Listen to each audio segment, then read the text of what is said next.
There's a question about how to control anger. Controlling anger is neither possible nor is it necessary because anger anger is like a bolt of lightning. How can you control lightning? It just comes and goes on its own. But what I'm saying is we should look at the cause. When anger arises, you look for the reason because someone did something they shouldn't have, it keeps fueling that anger. It's a constant cycle of renewal. Anger comes and goes, but new anger keeps surfacing. We keep renewing it. By thinking they shouldn't have done this or could have done that, we breathe life back into anger that had already passed. So, there's no need to control any emotion. Everything is like lightning. All emotions are lightning. Whether it's anger, fear, or sadness, they're all just flashes of lightning. No one needs to control lightning, nor is it even possible. It just appears and then vanishes. What we do is hold on to the cause and keep creating new anger.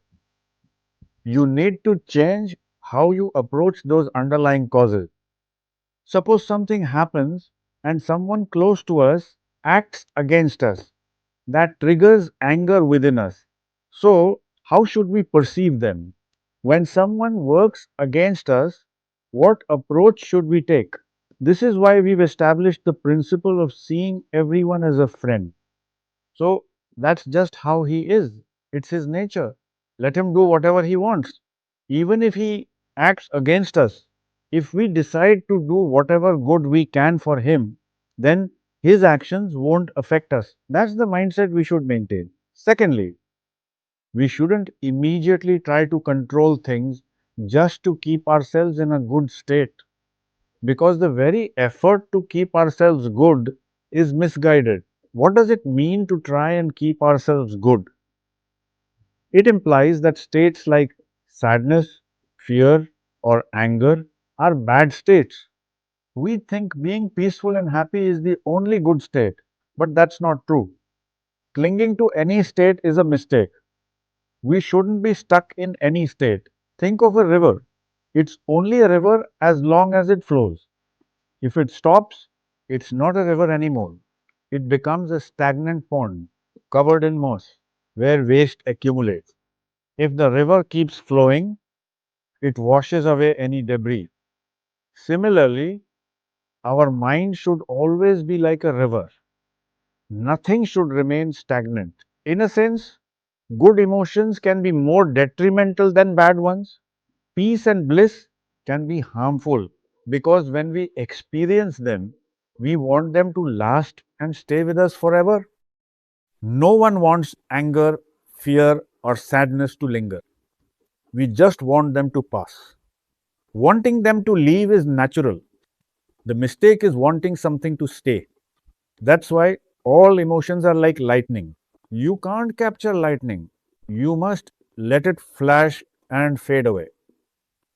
Our focus should be to not even engage with the emotion at all.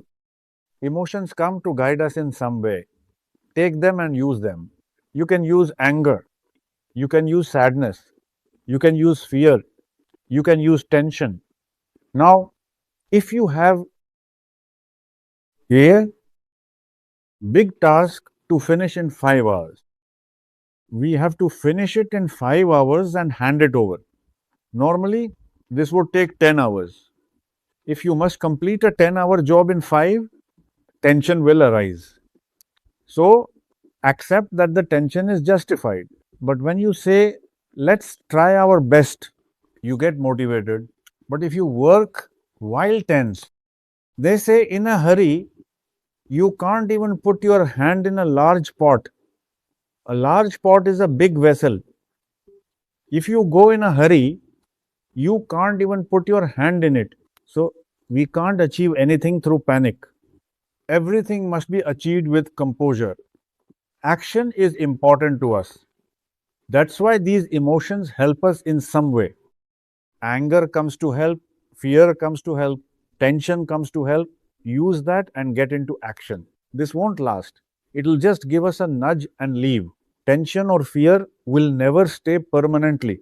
If you want tension to stay, fear to stay, or sadness to stay, it means you're doing something to renew it.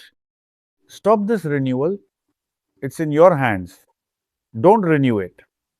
Use the emotion. Everything is just energy. Use that energy for constructive work.